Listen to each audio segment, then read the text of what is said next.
because I had originally gone to this fertility specialist because I was not able to conceive. And so that's what I did. I tested and then I took a B vitamin, and next thing you know, I got pregnant. Had a very easy pregnancy, no problem with your supplement. And just because it comes from a doctor, unfortunately, doesn't mean it's good. What is there to know that you feel you didn't know when you experienced your miscarriage? Your sex hormones are affecting your thyroid, because remember, we're all in an endocrine system. In our endocrine system, we have our thyroid, our adrenal glands, and our sex hormones. So all of those interact with each other. So it's really important that we're all in harmony, that we're in balance. Especially with thyroid people, you do not want to do too much exercise. Today's guest is Risa Groux, a functional nutritionist who reversed her Hashimoto's condition after refusing to accept synthetic thyroid medication was the only option. Risa's here to reveal why your underachieving thyroid might be trying to tell you something important, how certain gene mutations affect fertility, and which everyday activities are secretly damaging your health.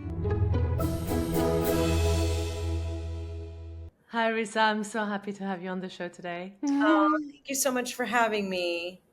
It's so exciting. I am wondering, have you ever been told by a doctor, like I have been, that one of your organs, specifically your thyroid, is an underachiever or is underachieving? Because it makes me so mad when I hear this. Yes, I have been told that. I have an underachieving thyroid gland. Absolutely. Now, can we just pause there for a second? As high-powered, high-achieving women, do we want to hear ever that we have anything underachieving? No, it's like the worst thing we can hear, right? How did that make you feel? Well, when I was first diagnosed by my fertility specialist, that I have this underachieving thyroid, that it was basically sluggish, I thought, well, why is it sluggish? I mean, that was like my first instinct was why, and how do we fix it? But he basically sent over a prescription on the other side of the desk and said, here, take this. I said, what is this? He said, it's thyroid hormone. And I said, well, why, how long am I going to take this for? And he said, oh, forever. And I'm like, forever? Why would I take something forever when my body is supposed to make it, right? I have all the equipment to make it, but nobody's asking why I'm not making it. So that is really what sent me off on my journey, because how do you just give and in that case, it wasn't actually a thyroid hormone, it was a synthetic uh, prescription trying to act as if it was a thyroid hormone. And I thought that's crazy. I mean, why would I take this synthetic medication when nobody's trying to find out, like, buy a new house when your pipes are leaking? I mean, it just, we should be fixing the pipes, and where's the leak, and why are we not addressing that, right? Absolutely. Did you take it then in the end? I did take it for a little bit until I dove really deep in, because I had originally gone to this fertility specialist because I was not able to conceive. When I got married, we conceived immediately, like really right away. For our first child, everything was easy pregnancy, no issues at all. And then we thought, oh, no problem. For our second child, it'll be easy, just like the first time. But we tried and tried and tried and tried, and I had a few miscarriages, and I just couldn't hold a baby. And so then I finally said, okay, let's get to a fertility specialist. And when we went in, I really wanted to do it naturally. And I said, why is it that I'm not getting pregnant? And he basically said, it doesn't matter why, we're just going to get you to the end goal. And I thought, again, why are we not looking at why I'm not getting pregnant? So I ended up doing some infertility. We did some inseminations. They did not work. And then I was super frustrated. And I know I can really sympathize with people who it's just a horrible, horrible thing when your clock is ticking. I was 35 at the time, and maybe 34 when I started. And I just wanted to get pregnant. Why couldn't I get pregnant? So I started reading up, and I found out about the gene mutation that's very common called MTHFR. And I tested myself, and sure enough, I had it. So I started taking a B vitamin in methylcobalamin form. So for anybody who does not know what MTHFR is, it's a very, very common gene mutation. Most of the world has it. I would say 9 out of 10 people. The statistics are 50 to 90% of the population has it, but I test everybody for it. So it's rare when I find somebody who doesn't have it. And what it means is that you're not methylizing or processing either your B12 or your folate, your B9. So it's really important because we cannot get this from food sources. So we have to have it in exogenous sources. So we have to have it in a supplement, but it has to be in a form where we can actually process it. So it has to be methylized. And it's super important, not just for fertility. It causes, infertility, miscarriages, but it causes so many other things: anxiety, depression, headaches, migraines, ADD, ADHD, autism, bipolar, schizophrenia. MTHFR, that methylation system is super important. If we don't get the proper B vitamins in the proper B form, then we tend to see the size of our red blood cells increase. And then we also see our homocysteine, which is a marker, an inflammatory marker that has to do with B vitamins and methylation. And when that increases, we increase our chance for cardiovascular events, stroke, macular degeneration, and dementia. So it's really, really important. It's such a simple little thing. It's a B vitamin. So unfortunately, our conventional medicine here in the US does not test for it. I test everybody I work with for it because it's super important to know if you have it. It's genetic, right? So you got it from mom or dad or both, and everybody might have different alleles, right? You might have one B12 and one folate, or you might have no folate and one B12 or two B12. I mean, there's so many different combinations. So you just need to know what you have and then supplement accordingly. And it will And help. you will know exactly what you have by tasting the gene mutation that would tell Yes. us. Okay. Exactly. That will tell you exactly that. And so that's what I did. I tested, and then I took a B vitamin, and next thing you know, I got pregnant. Had a very easy pregnancy, no problem. And, everything was good from there on. And then because you have this gene mutation, does that mean you have to be on B9 and folate for the rest of your life? Yes. It does. Yeah. And is that any kind of folate? Because I know there is a lot of different kinds. There is acid folic, there is different kinds. So where do we go? Do we shop around and take the first one? No, never, never. But folic acid is a synthetic. It's a synthetic form of folate, and you do not want that. There are some studies that show that an accumulation of folic acid can lead to cancer. But I will say that folic acid is in a lot of prenatal vitamins, which is crazy to me, right? We want folate, not folic acid. It's in a lot of things that are uh, a lot of processed foods. They'll put folic acid in that as well. So we always want to make sure you have folate in methylcobalamin form. So you really just worry about the B12 and the folate, the B9. So the other B vitamins you're able to process and methylize. I think I just want to pause here for a minute because I know so many gynecologists that actually do prescribe acid folic, synthetic acid folic for couples trying to conceive. I just want to pause there because I see it time and time again, and I just want to Yeah. really process Read that for a your second. supplements. Yeah, read your supplements. So, and just because it comes from a doctor, unfortunately, doesn't mean it's good. So, So, how would one know that they're getting the right folate? What do they need to look for in the ingredient? Where do they get it from? Let's talk about the US, for example. Is that something that you get into your over the counter? Is that just an available supplement? And how do you make sure it's not synthetic acid folic? right. So, you can get it at places like Whole Foods or natural stores. They do have methylized B vitamins. I have it in my office. I make my own B vitamin because, I'm just so picky about it. But a good nutraceutical company will have a B vitamin, B12, and folate in methylcobalamin form. And it'll say methylfolate or methylcobalamin on the label. So you need to read the label to make sure that it's not folic acid and that it is in methylated form. That is so good to know. Now, I've had a lot of clients as well taking acid folic for hair growth and nails growth. What is your thought on that? Because it's quite popular. B vitamins are really essential for hair and nail growth, absolutely, but not synthetics. So just natural types. Biotin is also really good for, it's a B vitamin. So all the complex of Bs, that's what I have in my office, is a B complex. It's called B Ultra in my office.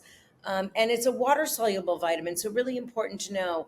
I don't usually test people for B vitamins typically. I mean, occasionally I will, but not usually because it's a water soluble vitamin. So you'll just urinate out what you don't use.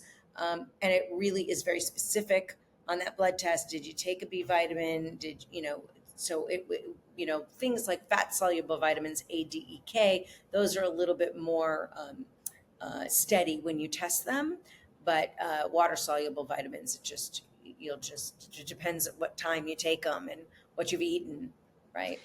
So if somebody has the gene mutation and they don't necessarily want to go the supplement route and they want to fix it through food and nutrition, can food and nutrition ever be enough if you do have that gene mutation?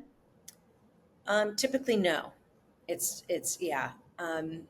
You just can't get it because you have this mutation that prevents your body from actually processing it. You can't really absorb it, so you have to have it from a supplement. Would it be okay to talk about a topic that we don't, I think, talk about often enough as women? Miscarriage, very sad topic, heartbreaking. I know you've experienced it. What is there to know that you feel you didn't know when you experienced your miscarriage? What do you wish you knew back then that you know now? Well, definitely the MTHFR, that was huge. Vitamin D, and what helps with conceiving a child are hormones. You want to test to make sure you're balanced. So if you have irregular periods, which is a typical symptom of thyroid disease, that is probably not going to help you with conceiving and carrying. But you want to make sure you have enough progesterone to carry a baby and not miscarry. So you would, I recommend when people want to get to conceive that we test their hormones right off the bat to see what their baseline is. In addition, free T3, that's our free available active thyroid hormone. It's only 7% of the equation. We really need to make sure we have enough free T3. Now, I've been doing this a long, long time. So I have seen one person that I've worked with who had a suboptimal free T3. She was not even 3.0, and she got pregnant. I thought this is likely not going to happen, but I will never say that it's never going to happen because we just don't know. Nature has its own course and we don't know, but it wasn't, the odds were against her conceiving, but she did conceive with a low free T3. So I'll never say it's impossible, but it is, your chances of conceiving is better when you have an elevated or a more optimal level of free T3. And what is an optimal level, suboptimal level, and what's it dangerous? What are the ranges we're talking about here for free T3? So in America, 3.5 to 4.0 is optimal. Now, as we age, we produce less and less. So when I work with somebody, it depends on how old you are, but if you're in conceiving years, let's say you're in your 30s, I would want you to be definitely 3.0 or higher. So the higher you can get to 3.5, the better off you'll be. Okay, that's really good to know. How much do we care about T4 in the context of preventing a miscarriage or fertility or conceiving? So T4 is just a function of the process. I always say to people, thyroid is such a complicated system. It's like if you went to the science museum and you dropped a ball at the top on the second floor and it went down and it rang the bell and it turned on the lights and then it the domino set fell and all these things happened and then blew the horn and went through the tunnel and then eventually it lands in a cup and everyone's going, oh my gosh, look at that, is that crazy? It landed in the cup. And that's basically what our thyroid has to do, right? So our TSH is our thyroid stimulating hormone that's produced in our pituitary, and that starts that ball, right? And that ball starts dropping. Now, if it goes off the track, we're going to see different numbers, right, along the way. And T4 is basically what we need. We need a ball down the track in order to get one in. But to get one in, we need an active thyroid hormone, right? We need it to stay on the track. So T4 is our inactive thyroid hormone. It's inactive. We do not use it. And it is 93% of that equation. So we only take that T4, we cleave off one atom of iodine, and we convert it to T3. And that conversion is critical. So now I see people who can convert at a lower number. Typically, we like that number in the eights. And so we start to see that go down. Now, in the US, they pretty much only measure TSH and T4, and then they just guess on if your T3 is good, right? Because they think that because you have so much T4, of course you're making your T3, you're converting it. But that's not always the case. It's actually rarely the case. So most people don't convert very effectively. So Okay, T4 is so good because it's a raw material, and then we need to convert it into the active form. okay, so is it still relevant to take a look at optimal ranges or suboptimal for T4? Absolutely. And what would those be for a woman in her conceiving years? So around the eights, 7 or 8, I do see people convert at 6, not so much at 5, but again, there's always an exception to the rule. But I would say if you can be in the 7s or 8s or higher, you don't want to be too high because then your thyroid's overproducing. But 7 or 8s, you're in great shape. Yeah. And isn't it interesting, though, that it's the inactive one, and yet that's the one that our doctor throw at us, right? Take your T4 caps and all the world will be solved. Exactly. So they do the same thing in France? Oh, yes. Oh, yes. I begged my doctor to give me a combination T4, T3, and I was told this was not the conventional route. Yeah. Well, we've got a pharmaceutical situation, right? Yeah. Yeah. So in this instance, what else would you look at? Let's say we have a woman who's had maybe 1, 2 miscarriage, really struggling to conceive. Sounds like this was you. You've been that woman. Mhm. What do we do next? And why is the thyroid so important? Because from what I heard about your story, you also had an underlying autoimmune issue. Can you tell us more? Yes. So T3 uptake, which most conventional doctors never test. I've really never seen a T3 uptake on any conventional labs that walk into my office, but that tells you how your sex hormones are affecting your thyroid. Because remember, we're all in an endocrine system. In our endocrine system, we have our thyroid, our adrenal glands, and our sex hormones. So all of those interact with each other. So it's really important that we're all in harmony, that we're in balance. So when we see a T3 that's very low, we will see an imbalance of hormones typically. And same thing if we see it very, very high, we'll see an imbalance of hormones, right? Maybe there's PCOS if it's high, um, depends on what the situation is. So that is super important. Um, and when I was diagnosed with a suboptimal thyroid, I don't believe they tested any antibodies or anything other than my T4, my T3. So fast forward, I had my son, totally healthy pregnancy. Everything was great. A few years later, I went to a naturopathic doctor.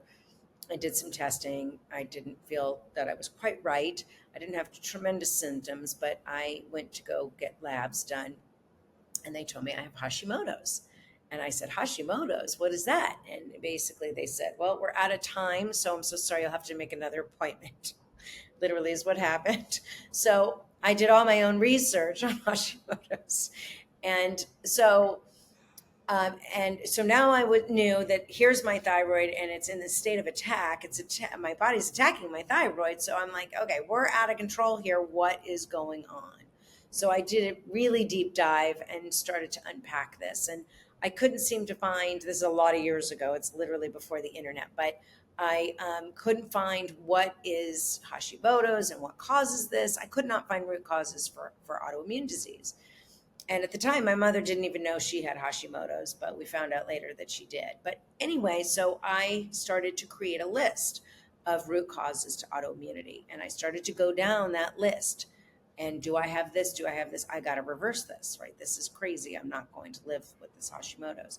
So a third of it is genetics, right? So my mother had it. I think my father and my grandmother on both sides probably had it, but I don't know. I know they were taking thyroid medication. And so so a third of it is genetic. So I had that genetic. Then another major part in autoimmunity, well, any autoimmunity, not just Hashimoto's, is leaky gut. So I did a stool test. I found out that I had all these imbalances. I had some overgrowth of bad bacteria, And I took a deep look at that to find out what was going on. It took me a while to fix all that and get back into balance. If you're enjoying this show so far, I just have a very quick favor to ask you. Could you go ahead and click the follow button or the subscribe button? It would mean so much to me, and it would really help to grow our show so that we can enhance the production, we can bring you the best possible guests, and we can have the most amazing conversations. So if you haven't already done this, please take a moment today to go ahead and click the follow button or the subscribe button. Thank you so much. And now let's go back to this amazing conversation. And then there are things that also will cause it, like MTHFR that we just talked about, a deficiency in vitamin D, a virus. There are lots of viruses that will cause an autoimmune, and we have viruses that live dormant in our bodies. Something can happen, a tragic event or a very stressful event, and we move, or a divorce or a death or something like that, and that can trigger autoimmunity. A pathogen, right? So there are some kinds of parasites that will, like for instance, Blastocystis hominis. That is a parasite that will, it's a root cause to Hashimoto's. And there are other pathogens can lead to autoimmunity. And so, and then, as I mentioned, a stressful event, a lot of stress, bad diet, lack of exercise, or too much alcohol, things like that, too much sugar, carbs, processed foods, all of that, or a very stressful event physically, so like a pregnancy. So it's very common that after pregnancy, people will get diagnosed with an autoimmune disease. And just to make sure we understand correctly, what would be your elevated pitch definition of autoimmunity? What is it, if it's the first time our listeners are hearing this? So when you have autoimmune disease, that means that you're creating antibodies. That's our army. That's what we use when we're in a state of attack. We feel like there's a foreign invader in our body, and it erroneously thinks that it's an invader, and that invader will attack. It'll attack a gland, a tissue, an organ, or a cell. In my case, it was attacking my thyroid gland, and so it starts to eat that tissue.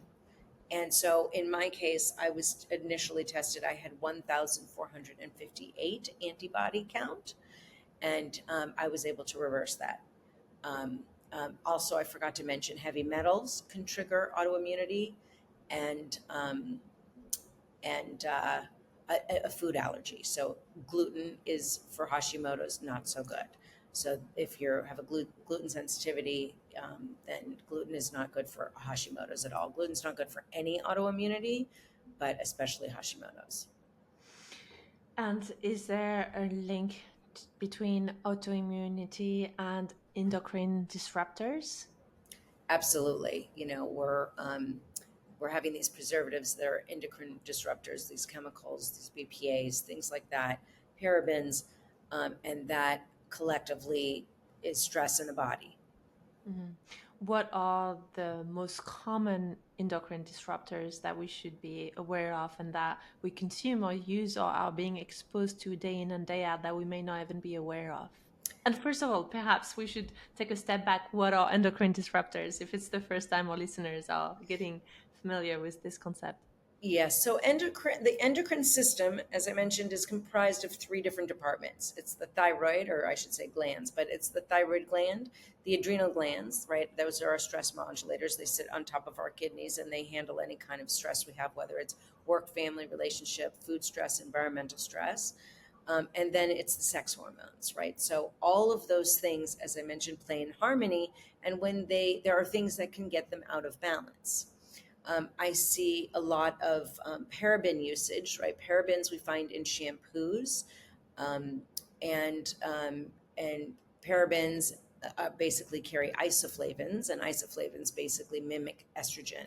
So we see a lot of women who are estrogen dominant, and you can get BPAs also from water bottles, and parabens and BPAs are both contain isoflavins. So water bottles, tin cans, um, uh, preservatives like BHT and TBHQ, things I don't know if they approve in Europe, but they are very well approved in America. But really bad preservatives in food, that's in processed foods. Like if food can stay on a shelf for a very long period of time, it's not really food, right? It's processed and it's edible, but I call it fake food.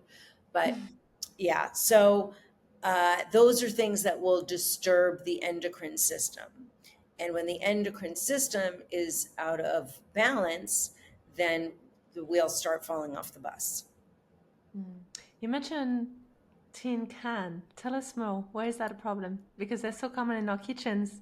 Yes, they have BPAs in the tin cans. And I also find that BPS is very similar. So BPA has a bad name, but there's BPSs. So it's best to do things in glass if you can. We're not in a perfect world. So if we can, it's just good to know and try to avoid as best we can. That's really good to know, because I can think of looking at the shopping aisle and looking for different options for my sardines or tuna. And there are two things I look out for. One, is it a glass container? They're usually a lot fancier. You find those in like delicacies shops, but they're beautiful. And secondly, what kind of oil is it? So if it's Exactly. seed oil, it's not going in my shopping basket. Right. So there are two criteria that need to be met. It's like a beautiful glass jar, and it has to be raw olive oil, cold press, organic if possible. That is much better. Perfect. You're doing great. Well, I'm trying. I did some serious damage to my thyroid, so every little helps, right? Yes, exactly. I Every had little decision compounds. years of drinking my coffee out of plastic cups and eating tuna out of tin cans and microwaving my food. Just when I think about what I did as a student, I just have cold sweats. It's just it's quite shocking. I'm actually amazed that my body survived what I did, Right. especially during my student years. Right. I think that was the toughest because you live out of a microwave, let's be honest, and you live out of tin cans. At least that's my Right. experience. No, exactly. For sure. For sure. And then you pay the price later on. Yeah. And just add a little stress and no sleep to that, and it's a perfect storm. I don't know what you're talking about, Risa. You know, No no, stress. I can't relate. I've slept well my whole life. I've never stressed ever. And no alcohol, of course, too, right? Never, no. um, okay, so I'm getting a better picture, a better understanding now. So if we go back to what you mentioned Hashimoto's, and you mentioned this word that I really want to hear you say again. You mentioned reversing it. Tell us more. How did you achieve that? So I was determined. I don't really like to take no for an answer. So when I started going down my list, of course, I had every single thing on that list. I had an active case of Epstein-Barr virus. I had heavy metal poisoning. I did, my mercury was through the roof because, like you, I was eating tuna out of tin cans when I was in college as well. Oh, And yeah, there you go. well, because it's easy protein, it's fairly inexpensive, right? And Yeah. it's what you got to do. And also, can I pause here? You think it's healthy. I don't know about you, but I genuinely ate that out of wanting to stay fit and skinny and be healthy because my tuna was like, okay, this is like protein, it keeps me fueled, keeps me fed, and I'm not getting fat. Right. Ticks the box. Thank you very Exactly. much. More tuna. I Right. ate And you it. can get it in olive oil. Right, Right. right. Yeah. I'm I partially ate responsible for tuna extinction if that's ever the case. Yes, I'm with you. And I ate it growing up my whole life. And then, of course, when ahi tuna came on the scene, I was having tuna by day and ahi by night, right? I'd make poke and I would have tuna when I would go out for dinners. And I mean, it was just, I ate a lot. Sushi, ahi. I mean, it was just a lot of tuna. So I had very high levels of mercury. And so I did chelation. So I did, probably took me about 8 to 10 months. I didn't eat hardly any fish at all during that time. And I chelated and I kept testing and testing until my numbers were really, really, really low. I'm really curious here. You said no fish at all. So I know that the tuna, swordfish, and large fish are the one containing the most metal. But are you saying there is more we should know about? Well, I had so much that I just couldn't risk it at all. So I did have Right. salmon on occasion. I mean, like maybe once every 2 months I would eat salmon. But there's mercury in all of our water, at least here in America there is. And so I really didn't want to just keep putting water at the back of the boat while I was trying to get the water out at the front of the boat.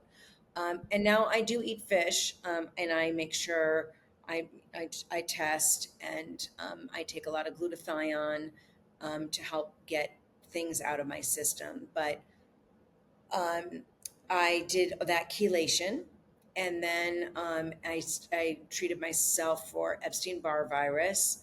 And then I went and I took, I don't know how many supplements, but a lot of supplements. And I did that for about 3 months. I was about 99% compliant for 3 months. And the needle didn't really move for me. My markers didn't move. My blood sugar was increasing. So my hemoglobin A1C at that time was about 5.6. 5.7 is pre-diabetic. I didn't eat any sugar at all. And this is after being vegan. I was vegan for a long period of time. And then I thought, why is my sugar so high? I wasn't eating pastas and breads. I was eating some beans. But at that point, I went and did a stool test, and I brought it to a biological dentist. And the biological dentist took one look at the test, and she put me into a scan, and she saw it. 23 years prior, I had had my wisdom teeth removed, and they left a root in there, and it had grown an abscess around the root. In addition, they had left a piece of metal in there while they were in there taking out my wisdom teeth. So I felt nothing. You could see nothing. I had zero symptoms. There was no sensitivity, nothing. And so I had jaw surgery. They just opened up my jaw and they took out the root and they took out the piece of metal. They cleaned me with ozone. And then after that, everything started to normalize. My blood sugars came down, my thyroid numbers normalized, and my cholesterol was elevated at the time as well. And that started to go down as well. So that could have been the root cause of Hashimoto for you. Yes. I mean, I had all of them, so it could have been all of them, or but I kept looking and looking until I got to the very end of it. And then my body started to respond. It's fascinating, isn't it, how important it is to see a functional health Yes. dentist and to get your teeth checked. I'm learning this more and more. And to keep asking why. And Mm. I'm from a family. My grandfather was a dentist. My uncle was a periodontist. I have a lot of periodontists in my family, and they're very conventional. So they thought I was kind of crazy, but turns out I wasn't that crazy. So, um, yeah, I get my teeth cleaned all the time now with ozone. It kills bacteria. Yeah. Wow, fascinating. Is there any point where you thought you would get support or you would benefit from taking any synthetic thyroid medication? No. Um, Synthroid did not work for me. And I work with so many people, and unfortunately, I don't see it working for many. There are some that it does work for, but again, the problem is we're giving T4 and just hoping you convert, but people don't convert, not really effectively all the time. Now, some people do, but not the masses. So I always recommend natural. So a desiccated, bioidentical thyroid hormone. So it's from an animal, so your body can absorb it. And that That's seems to be the most effective. that's what I take. And that's how I actually healed my T4 and T3. So there you go. Awesome. But it's similar to Armor. Armor is hard to get here in Europe. Mm-hmm. It's the one that you've got in the US. Yes. Yeah. It's not the cleanest form, but it seems to be the most effective. Is that the one that you're on? Yes. It is? Yeah. And do you find that doctors prescribe that in the US, Armor, or you have to beg and hope, or even then? You have to really beg, and a lot of doctors just won't do it. Wow. So it's a case by case basis. I work with several doctors who I will send some of my patients to them if we need to get a script written, because some of these people have been on these medications, Synthroid, for 25 years, and they feel terrible, and they're gaining weight, and they have brain fog, and they're exhausted. So they don't even know, and depression, and it's not good. So And in your experience, because there is a lot of debate, obviously you're in this world, and the pushback of the debate when you tell anyone that you're taking natural desiccated is it's not as easy to dose, or it's not as controllable, or you don't really know the dosage. So when I told my doctor that I was choosing that route, I was warned against it because apparently you don't know exactly the exact dose of T3 and T4, and it's a bit of guesswork. What did you say to that, if that's what you're being told by your doctor, which I'm sure many of our listeners have been facing? I encourage people to be their own advocate, because unfortunately, it's really not our doctor's fault, because they are being taught old science, and they are also being bought by pharmaceuticals. I hate to say it that way, but it's true. I have worked with many doctors as patients, and I know that these pharmaceutical companies are bringing them lunch every single solitary day for their entire office. And there is this influence of, if you do this, then you get that. So it's unfortunate that they are not really educated in medical school about these desiccated hormones, and it's really just pharmaceuticals. That's the only road. So there are doctors out there who are starting to see the light. Those are functional medicine doctors. Typically they just feel frustrated, they're not able to help their patients, they're putting them on synthroid, and then they just get frustrated, and they may come back and say, my symptoms are still there, or they may leave and go to another practitioner. But it's very frustrating, and I'm sure that most of these doctors came into being, wanted to be a doctor because they wanted to help people, and they were not helping people. And as I said, I don't think it's really their fault, because they weren't given the tools, and they're kind of going down a path um, that is very conventional. Now, if given the option, and I wonder if you've ever been in this situation with one of your clients, where you find a doctor that is actually willing and open to recreate a similar dosage to, say, Arma, but to do it in a synthetic way and say, okay, I'm going to give you that amount of T4 and that amount of T3. So combination therapy, but the synthetic way. Would you trust that more because there is a combination, or would you still choose the desiccated form? Every body is different. And so it may work for some people. And then there's also some financial restrictions. If people cannot afford to go out on their own, I pay for my thyroid out of pocket because my insurance company doesn't cover it. Go figure. But if somebody has that financial restriction, and if they can get a synthetic, I would definitely recommend T4 and T3, because a lot of people just need that T3 because they're not making that conversion, right? There's things you can do naturally, like eat selenium, or take selenium, eat Brazil nuts, things like that can help that conversion. But, stop eating gluten, stop eating dairy, things like that. But if that's the only way to go, or if that's the only doctor they can go to, and that's the only option they have, then absolutely try that. It may work for them. But I think that the best thing you can do is desiccated hormone for thyroid. Thanks for sharing that, Pat, and I wholeheartedly share that opinion. So thank you. It's good to hear it from someone else. Mm-hmm. I was wondering if you have thoughts or comments around the fact that many super high achieving women do end up with an underachieving thyroid. What is, in your experience, the connection between burnout and the thyroid? Stress. We as work. Surprise, surprise, Right, right? right. It's really the same old story, right? How many things do we do in a day? How many people do we take care of? Um, and how much sleep are we getting? How much self-care are we giving ourselves, right?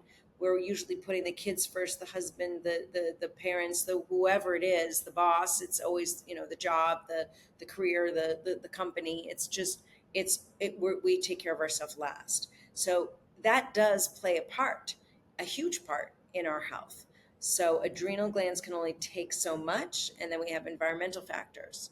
So if you're living next to a steel plant, you might have a little bit more oxidative stress than somebody who is living, in the woods, right? If you're living in the city versus, living in the suburbs, it's very individual. So and not everybody can handle stress. It depends what else is being stressed in your body. So if you're having this emotional stress or this not sleeping stress or this food stress, and then you're on top of which you're having environmental stress, right?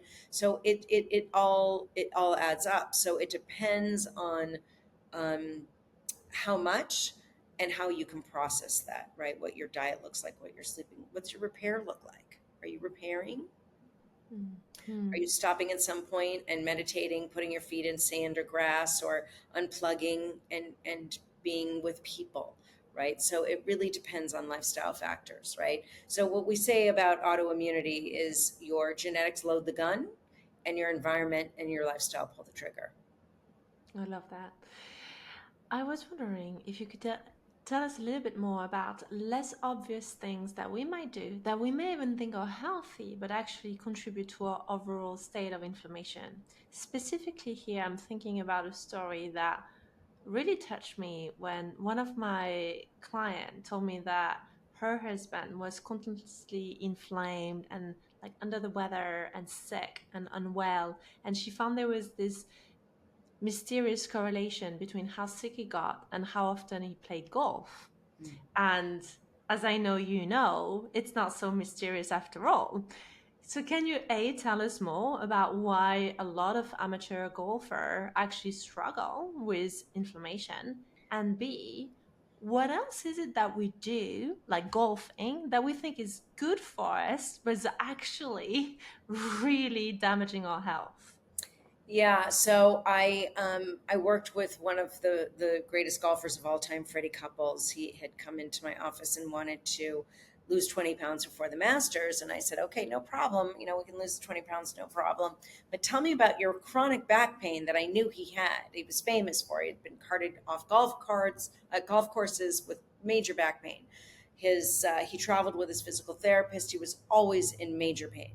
So he sat in my office that very first day, and I said, tell me what your pain level is, is on a scale from 1 to 10, 10 being extraordinarily, excruciating, cannot function. He said he's about a 7 or 8 every single day. And he would have a really hard time after golfing. He would get into an Uber because he travels all the time. And he had smell sensitivity, so he would get headaches all the time.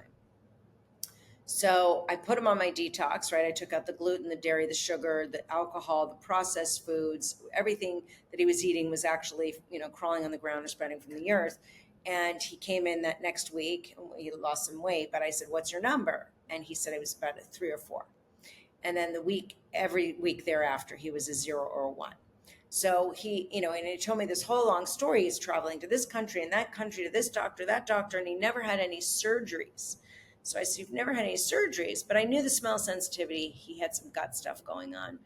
Both of his homes where he lives are on golf courses. He works on golf courses. He designs golf courses. He was breathing in these chemicals day in and day out for decades. So we detoxed him. We cleared out his liver. He was completely fine. His inflammation went away. But I did do extensive testing on him, and his inflammation markers were absolutely through the roof. So he did lose that 20 pounds before the Masters. He played really, really well that year. But it's the chemicals that we don't notice. That's a great example of that. Another sport is swimming. There's so much chlorine in a pool, and chlorine is really bad for the thyroid. I used to swim a lot before I was diagnosed, but I stopped because you can't. Even in a saltwater pool, you're still having some chlorine. I'm sorry, I'm smiling because one more thing I did, which I didn't know until right now, that damaged my thyroid. So I took one sport only when I was in my Parisian university, and guess what it was? Swimming. I'm a water baby. That's the one thing that I've always loved. Yeah. And now I'm thinking, here goes my tuna and my swimming. I thought I was being a good girl. Yeah. Yeah, and you were getting exercise. It's a great sport, right? It's really good for you, but it's not good for the thyroid. So you just can't do it all the time, unfortunately. And of course, just to clarify, we're talking about pools here. We're not Yes. talking about going into the wild, Oh, into yeah, the no. lakes, into the ocean, which Right. I'm sure is a wonder for the thyroid. Yeah. Well, that's got its problems too if it's being dumped, all these chemicals. But yeah, it's chemicals of any kind. So if we eat foods that are from a farm, right, they're crawling on the ground and sprouting from the earth, we are going to be much better off. Now we still have to worry about our soils. What kind of soils are we growing these foods in, or what are our animals eating that we're eating, right? So we don't live in a perfect world, and I always say to people, you're going to die of something. So, we have to pick our poisons. I will go out of my way to do a lot of things. Hair color is something that I just gave in. I do the best I can with the healthiest one I can, but it's something I'm just going to do. So I have picked that poison, but I will go out of my way I cook a lot at home, and I do a lot of things in order to reduce my toxic load. But I think we all need to do that to reduce our toxic load. Yeah, absolutely. Is there anything else that we should be mindful of in terms of toxic load that may not be so obvious, like golfing and swimming? I think those are Yeah. terrific example. Think about that smell when you open up the tennis balls, a new can of tennis balls, right? Yes, true. Now that you say that, yeah. Yeah. Wow. Wow. Okay. So, So what do we do then? How do we live? How do we continue to be amateur golfers and swimmers and tennis players while managing, if not totally, reducing that toxic exposure? Because I'm sure when you work with a professional golfer, you're not asking them to change profession, are you? right. No, no, no. But we have to detox. Detoxifying the liver is huge because we'll store toxins in fat cells and fat tissues. That's why we lose weight when we detox. So I put everybody on a detox the minute I meet them. They're on my detox for 2 weeks while we're getting labs back because we want to decrease that toxic load. We want to get it out of the system. We want the liver to be working optimally. The other thing that you can do is take glutathione. Glutathione is our master antioxidant. It's kind of like female eggs. Once they leave the building, they're gone. So we need to replenish. NAC, N-acetylcysteine, is a precursor to making glutathione. I have a supplement that has NAC and glutathione. So I take glutathione religiously. And I travel a lot, and we take a lot of glutathione, my husband and I. We never get sick. Do you prefer it over NAC? Because I'm an NAC taker, and I've also experienced with glutathione, the one with the syringe. So under the Frisoma. tongue one. Yes, that's right. Because I was told it was more bioavailable, and you could really get the benefit. But I have to say, I would love your take on it. Between NAC and glutathione, I couldn't really notice that glutathione worked with me better than NAC. So for ease of traveling purposes, because I live out of a suitcase most of the time Mhm. with my keynotes and workshop, I opted for NAC. But I would love your take if you think that there is a benefit to taking glutathione over NAC. Yeah, I think the younger you are, the more effective NAC is. The older you get, I think it's better to take glutathione. Oh, thanks. Thanks so much. I thought I liked you so far. So young, I think NAC should be just fine for you. I just blew a new birthday candle, so I guess this is feeling quite, like it's just getting to that stage where you're blowing another candle. It's beautiful, and you're so grateful. Be like, oh yes, I'm aging. Well, you look terrific. Well, I appreciate that. Maybe it's the NAC. Maybe it is. If it's working for you, that's great. So each year that I blow a new candle, I up my glutathione. Is that what you're saying in a Yeah, very maybe nice a little way? bit. You don't need that much, but yeah, it's I good need a for you. bit much every year. Just a Thank little you. bit. I heard you. I love it. Now, would you give the same advice to a woman who is in her conceiving years and maybe again struggling with past miscarriage, etc.? Would you also tell her to look into her liver? And can she do a detox, or is that something that's not recommended if you're trying to conceive? Yes, when people come into my office looking to conceive, that's what I do. And if both the man and the woman can do the detox, that's the best thing we can do before we conceive. We do not want to detox when we are pregnant. We do not want to detox when we are nursing because those toxins will be released, and we do not want them in the fetus or the baby.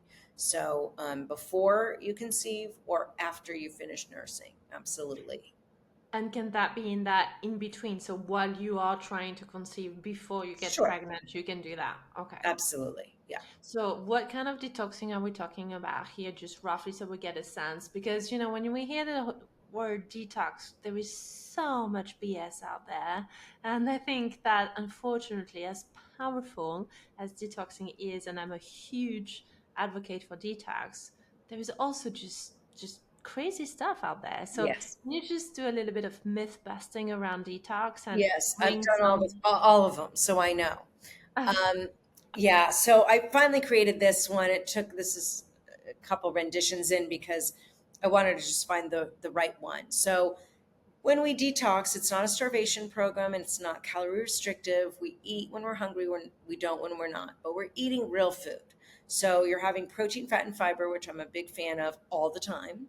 So you're having 2 collagen shakes a day. So collagen, I'm a huge fan of because those amino acids in collagen really help with gut healing. They help with skin, hair, and nails, but they help with tissue, connective tissue, muscles, immunity. It's a really good win-win. It's a great source of protein, even though it's not complete. It is, I'm a big fan of collagen. I have it almost every day. So collagen, I recommend, protein, fat, and fiber. So your fat could be avocado, could be almond butter, could be tahini, could be coconut cream, MCT oil, and your fiber, as many greens as you want to put in there. I always put chia seeds or flax seeds, or hemp seeds. And I put in raw cacao most frequently because it's just packed with good nutrients as well. And then, so 2 shakes a day and then a meal. So I work with a lot of athletes. So if they're really working out hard and they need more nourishment, absolutely can eat. Most people just have one meal, maybe one snack and 2 shakes. But if you're hungry, eat. If you're not, don't. And in those shakes, in addition to the collagen, there is some amino acids and antioxidants that help open up pathways 1 and 2 for easy, gentle detoxification. And then we take supplements twice a day for that same thing, amino acids and antioxidants for just that gentle liver detox. We're not drinking any alcohol. We're not having any processed foods, no sugar, no caffeine. We're just going to give the body a big hug and eat real food, right? You're having protein, fat, fiber, sweet potato, yams, good fats, eggs, nuts, seeds, olive oil, avocado oil, coconut oil. I love it. How do you feel about coffee enemas and things like that as part of detox? I see you smile. I'm sure you've had I you've had haven't actually done them myself. That's the one thing I have not done. That's where you draw the line. That's where I draw the line. I've never really had to do that, so fortunately, it works for people for a relief, and it's not something I would really recommend on a regular basis. You don't want to strip all the good gut bacteria in the intestinal lining, so I'm all about preserving that good gut bacteria. Yeah, I love that you said that. I think sometimes detoxing can just go too many direction. Have you ever experimented with milk thistle? Yes, milk thistles in Yeah. my detox. Yeah. Do you like that for the Oh liver? yeah, it's wonderful. Yeah. Yeah, And yeah. dandelion root, all those things are Right. really, really good for liver detoxification. So many natural ways. Exactly. We have everything we need. So, if we have a listener who has been loving this conversation and is curious about how they can work with you, where would you like them to be directed and how do they get into your world? Yes. So they can contact our office at Risa Groux Nutrition. It's RISAGROUX, nutrition.com. And you can email, call, or let us know, and then we can set up a initial appointment. I do work with everybody on Zoom, so and in the office as well. But I work with a lot of people on Zoom, so I'm happy to work with. I work with a lot of different people, but a lot of autoimmune as well. But everything, I work with everything. Okay, wonderful. That's great to hear. I have one last question for you. Is there anything that you really wanted to cover today that we didn't get a chance to cover yet? Um, I think that exercise is something that is talked about as far as um, doing a lot of. I think it's promoted that you should be doing so much exercise, but especially with thyroid people, you do not want to do too much exercise. I was a spinner that I would spin 45 minutes, 5 to 6 days a week. And I realized that was not good for my thyroid. Nobody told me that. Not a doctor told me that, but it now you find out that it's too much exercise is not that great for a thyroid, but low impact. So it could be yoga, meditation, it could be walking. And I still spin, but I don't spin 6 days a week. I'll spin maybe 2 or 3 days a week, and I go 30 minutes instead of 45 minutes. And then I lift weights and I do a lot of walking. So those just shake it up as far as the balance is concerned. I know with thyroid, people are really frustrated because it's very hard to lose weight and it's very easy to gain weight. And over exercising is not the answer. Here goes your next sign up to the marathon. Is that what you're saying? Would you recommend against that if you had someone coming to see you who is an endurance runner and does a few marathons? It depends on how bad their situation is. So if their Hashi's is at 1,458, their antibodies, yes, I would say that's not a good idea. If they're a little bit more under control, they're on the right medication, they're working on the root cause, or they have found the root cause, they're in maintenance, probably a better thing to do. And then not be a recurring marathon runner, but just a one and done. I can't help but laugh. Of course, I did 2 marathons in the course of 6 months. Do you want to take a guess what happened to my thyroid? Oh, yeah, right? Yeah. Yeah. Well, there you go. Case in point. And nobody told you that, right? Nobody did. But I also want to make a point that, like, at that point, I made a choice, if that makes sense. Like, that was a goal, and that was a goal I had set, and that's what I really wanted to do. Yeah. And I get that. But so understand and make sure you're supporting your thyroid and getting enough sleep, or, just make sure you're supporting your body in other ways so you can accommodate that. Yes, I do find, and I would love your take because you just mentioned that yin yoga is my thyroid's favorite. It's actually the type of yoga that I certified in. I did my YTT in Bali. And the reason I mentioned that is I think there is something so restorative about learning to do less and just to stretch and the work that it does on your fascia. I don't know if you have any experience or any thoughts around doing those more gentle forms of stretching and mobility. What are your thoughts on that? Yeah, low impact is really good for the thyroid, for sure. Anything So other than do what you enjoy. I really think it's really important to do what you enjoy.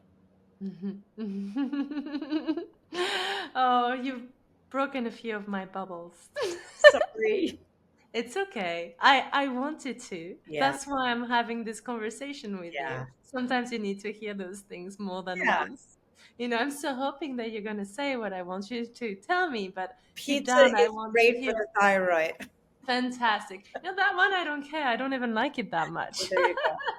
Well, in France, it's the baguette and the fromage.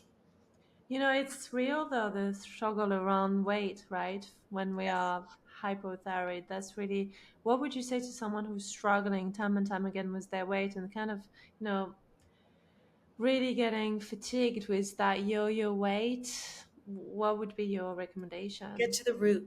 Get to the root cause, because you shouldn't have to live that way with that frustration. And trust me, I lived it for years, and I worked out, I ate great, I did everything. So it's unbelievably frustrating. I've lost a lot of tears. You keep thinking, oh, maybe this will work, maybe that, maybe I should do this, maybe this. My neighbor did that, my friend did that. I mean, it's crazy making. So get to the root of it, and you can your thyroid should respond. Risa, I'm so grateful. I learned so much with you. I can't wait to share this episode. And I hope that we get to be in the same part of the world one day soon so we can meet in person. Yes. Well, thank you so much for having me. Thank you. Thank you for spending your time with me today and listening to this episode. Remember to subscribe so that you can receive weekly updates. And if today's message resonated with you, please remember to share it with a friend, a colleague, or a loved one who could really benefit from this episode.